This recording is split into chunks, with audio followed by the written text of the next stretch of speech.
ya kai dan uwa musulmi wanda Allah ya jarabta da shan taba sigari, dan tsaya ka dan kai wa kanka hisabi, ka sani ko baka yi kanka ba alkiyama na jiran ka za a yi maka shi. Lissafa ka gani tun da sadda ka fara shan taba sigari zuwa yau, imanin nawa ka kashe a kanta?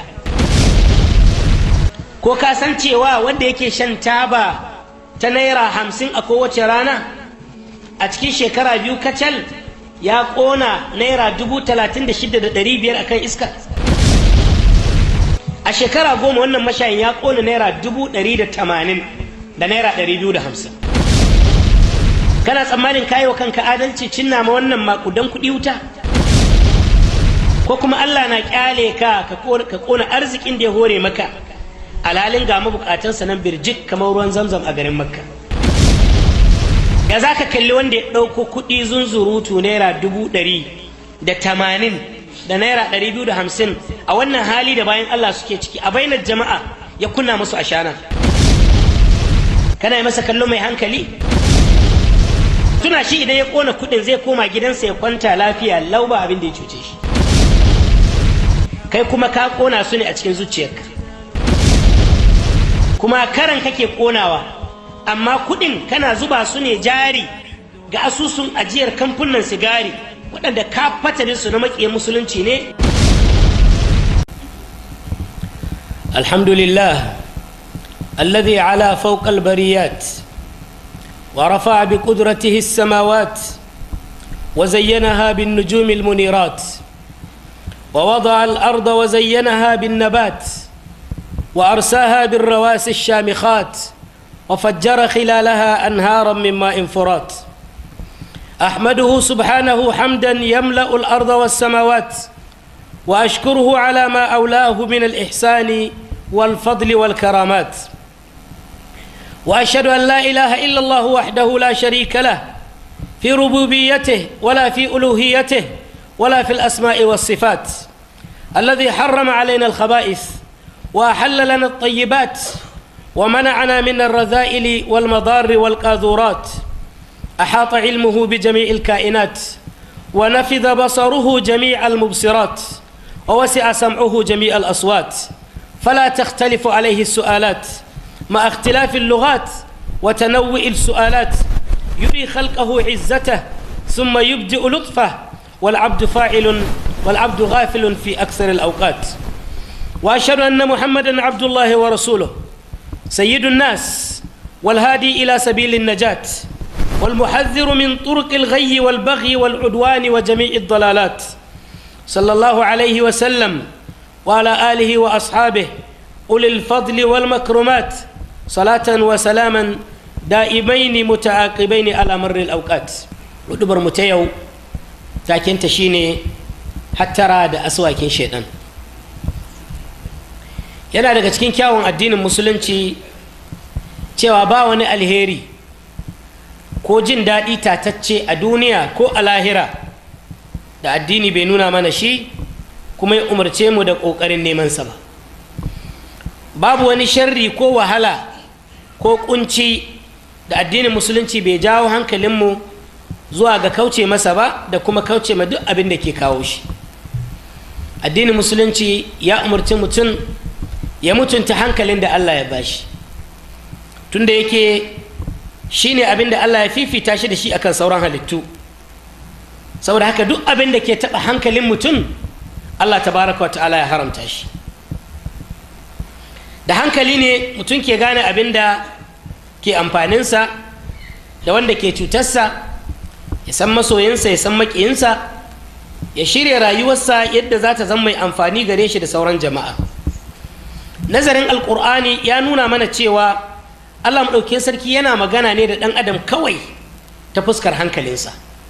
Wani da zamu ji Allah ta'ala na cewa qad bayyana lakum al-ayati la'allakum ta'qilun fattaqullaha ya ulil albab inna fi dhalika la'ayatin li ulil nuha hal fi dhalika qasamul lidhi hijr.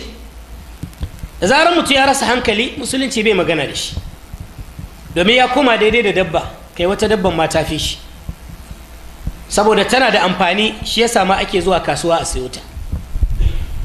Nassin alƙur'ani dangane da giya a fili yake ƙarara bai buƙatar dogon tunani. Tabaraka ta'ala na ce ya ku waɗanda suka yi imani ku sani da giya da caca da gumaka to dukkansu da azlam wani nau'i ne shi ma na caca ta jahiliya na ƙuri'a wadda ake yi a gaban gumaka. Allah ce dukkansu ƙazanta ne daga ayyukan shaidan, ku nisance su ko da za ku samu rabauta. Shaidan abin da yake so kawai in ji Allah shine ya shigar da ƙiyayya da ƙyama a tsakaninku ta hanyar giya da caca, kuma ya toshe ku ya hana ku ambaton Allah ya kuma hana ku yin sallah. Shin za ku bari? Hadisan annabi sallallahu alaihi wasallam sun nuna haramcin giya da hatsarinta.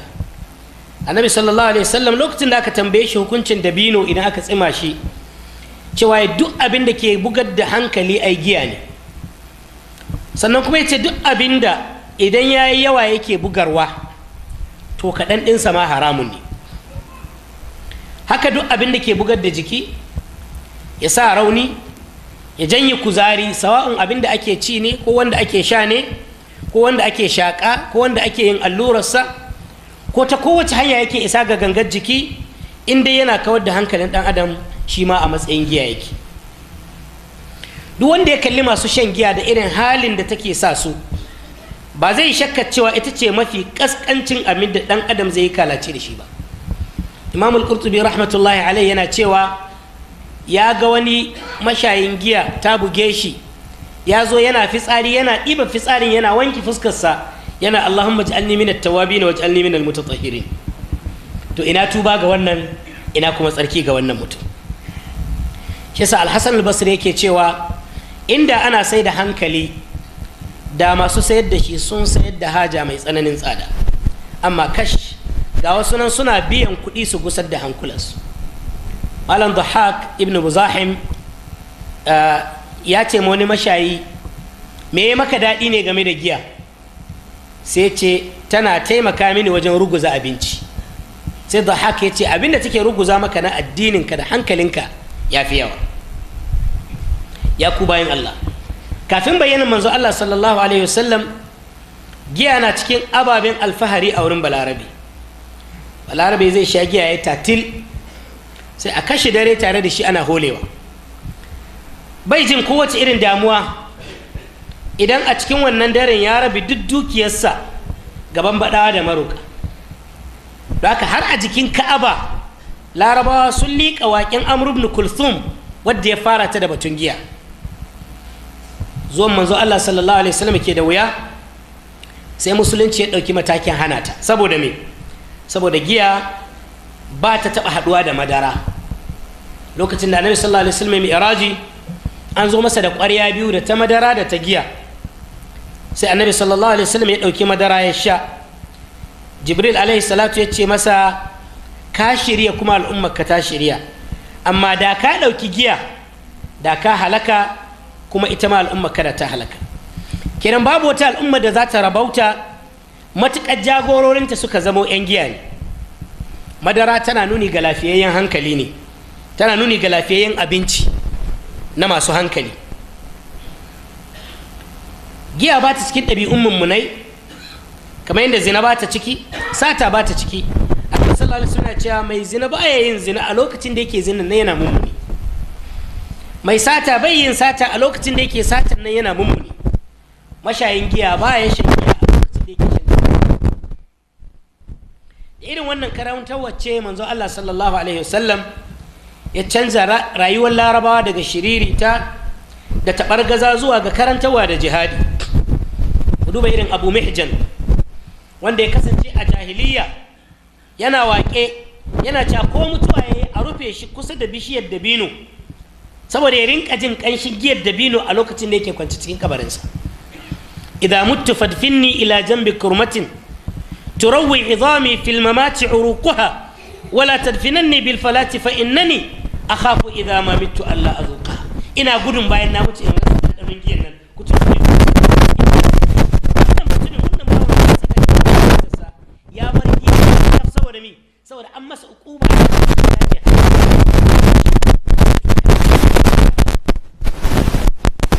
ya ku bayan Allah. Giya da sauran ababen da ke sa maye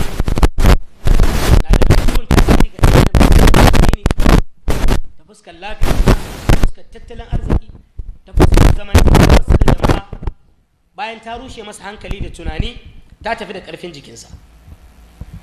Ta fuskar addini, shan giya da duk abin da ke kau da hankali ko shakarsa babban zunubi ne da sabon Allah, kuma yana cikin abin da ke jawo fushin ubangiji da gaggauta uba ga mutum a nan duniya kafin gobe alkiyama. don haka maye yana nisanta mutum daga Allah, kusantar da shi ga shaitan, hana shi tsaye da sallah balle sauran zikiri. Haka kuma maye yana canja halin mutum, ya mayar da shi mai kuncin zuciya, mai saurin fushi, mai rashin kunya. Idan mutum ya dage akan shan maye, za ka ga ya zama yaudari, mace mutunci, mai saba alkawari, mai zubar da girmansa, kuma mai yawan rashin gaskiya. Ta fuskar tattalin arziki, babu mai hasara duniya kamar wanda ke kashe kudinsa akan abin da ke cutarsa. Wataƙila ma ya samu kudin da wahala da ɗan karin aiki, amma ya je ya sau abin da ke wato halaka shi da waɗannan kudin. Ta fuskar zamantakewa, maye na wargaza gidaje ta hanyar lalata aure da rusa sana'a, ya gadar da zaman banza da lalaci da sata. Wani lokaci har mashayi yakan kai ga yin fashi da makami, da ƙarshe ya tozarta a duniya, ga kuma azabar Allah tana jiransa gobe alkiyama. Ta fuskar lafiya, maye yana gusar da hankali, ya lalata tunani, ya raunana jiki da mazakuta, ya buɗe kafar kamuwan mutum da curotoci iri daban-daban. Allah ya kare mu. Shi yasa za mu ga annabi sallallahu alaihi wasallam yana cewa Allah ya la'anci giya da mai shanta, da mai shayar da ita, da mai sayanta, da mai sai da ita, da mai tatsota, da wanda ake tatso ma ita, da mai dakonta, da wanda ake ma dakonta, wanda ake ɗaukan ma ita. Kuma annabi sallallahu alaihi wasallam yana cewa wanda ya sha giya a duniya kuma bai tuba ba, to Allah zai haramta masa ita ranar alkiyama. Masu shan taba sigari, idan ana magana 'yan giya, kada ku ɗauka ana magana da wasu mutane da suka bambanta da ku bambanci mai nisa, domin duk illolin da tassa suka sa shari'a ta haramta giya akwai kwatankwacinsu a cikin taba sigari.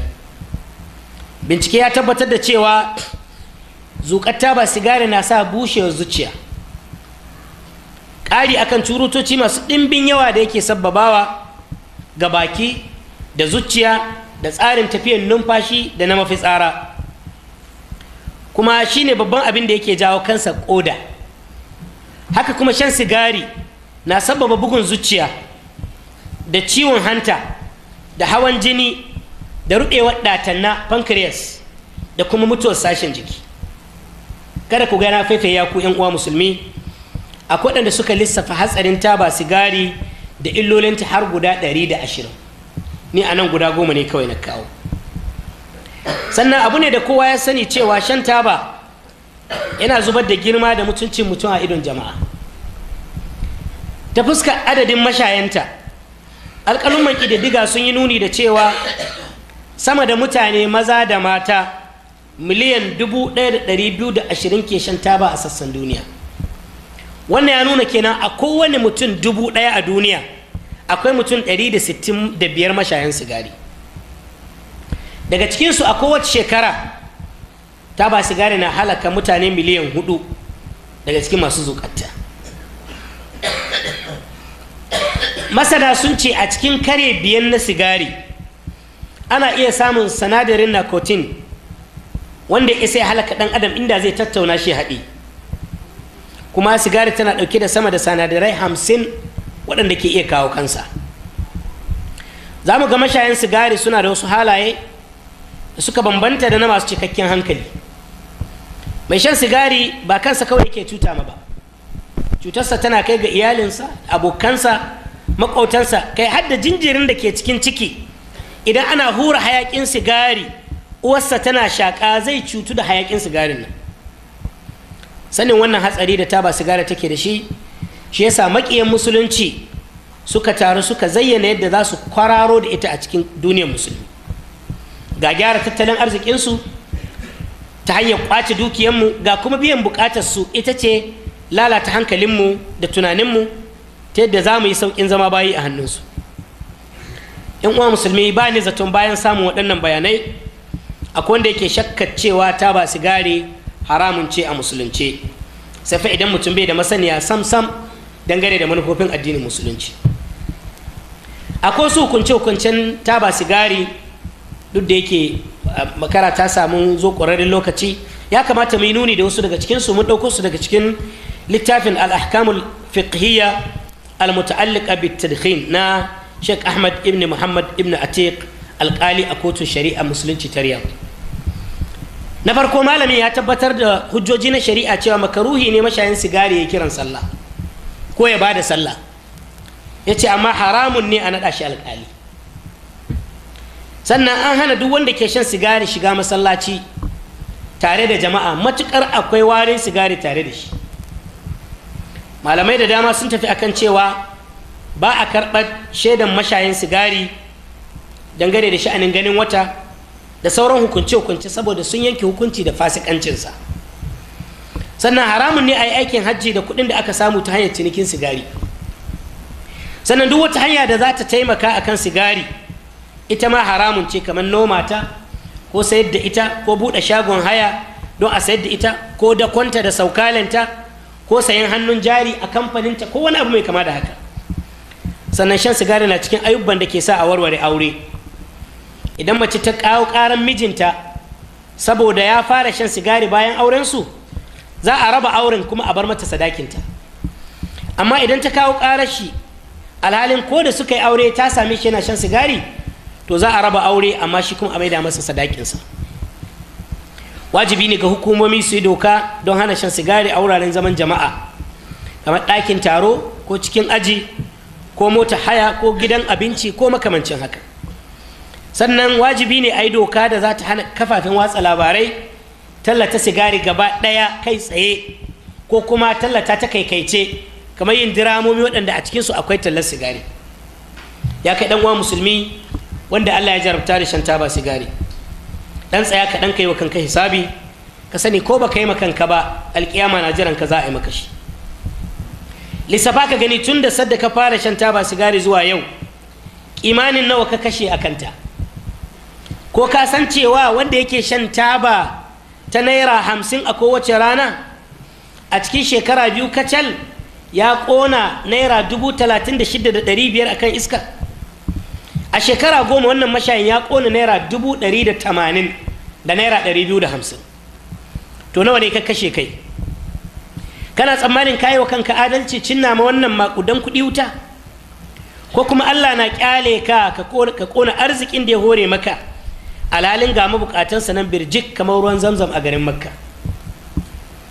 Ya za ka kalli wanda ya ɗauko kuɗi zunzurutu naira 180,000 da naira 250 a wannan hali da bayan Allah suke ciki a bainar jama'a ya kunna musu ashana? Kana yi masa kallo mai hankali? Ka tuna shi idan ya ƙona kuɗin zai koma gidansa ya kwanta lafiya lau ba abin da ya cuce shi. Kai kuma ka ƙona su ne a cikin zuciyarka, kuma karan kake ƙonawa, amma kuɗin kana zuba su ne jari ga asusun ajiyar kamfunan sigari waɗanda ka fatarin su na maƙiyan musulunci ne masu kashe mana 'yan uwa a Falasɗinu da sauran wurare.